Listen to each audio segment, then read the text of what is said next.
இலங்கையை பொறுத்தவட்டில் thalassemia major கிட்டத்தட்ட 2000 அளவில் இருக்கிறாங்க. தலசீமியா கேரியர்னு சொல்லுவாங்க. காவிகள் அன்னளவாக 5 லட்சம் அளவில் இருக்கிறாங்க. இந்த 5 லட்சத்தில் இருக்கிற தலசீமியா காவிகளின் ஊடாக ஒவ்வொரு வருடமும் அன்னளவாக 40-50 தலசீமியா மேஜர் அந்த கேட்டகரியில் இருக்கிற நோயாளிகளை கண்டுபிடிக்கப்பட்டிருக்கு. இந்த நாட்டுக்கு பெரிய பொருளாதார பிரச்சனை, உதாரணமாக இதுக்கான மெடிக்கல் காஸ்ட் அப்படி என்று பார்த்தோன்னா பெரிய பிரச்சனைகள் வருது. நாட்டு அடிப்படையில் சுயமாக பார்த்தாலும் ஒவ்வொரு நபருக்குமான செலவுகள் கூட, அதாவது ஃபேமிலி குடும்ப ரீதியான செலவுகள், அப்படி பல ரீதியான பிரச்சனைகள் வருது.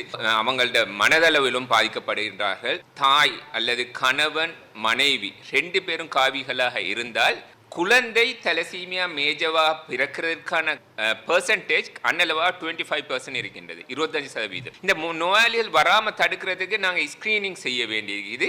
இது இலங்கையில் நிறைய வைத்தியசாலைகள் இந்த ஸ்கிரீனிங் ப்ரோக்ராம் இருக்கின்றன. திருமணம் முடிக்கிறதுக்கு முதல் தான் காவியா இல்லையா என்பதை கன்ஃபார்ம் பண்ணிக்கொண்டு திருமணம் முடிச்சா நல்ல மன்று. அதுவும் பிறகு திருமணம் முடிச்ச பிறகும் சில நேரங்கள் தான் காவியன்ற இருந்தால் அதன் பிறகு என்ன செய்யலாம் என்றதுக்குரிய அட்வைஸ்களும் எங்களுக்கு சுகாதார அமைச்சு சேவைகள் காணப்படுகின்றன.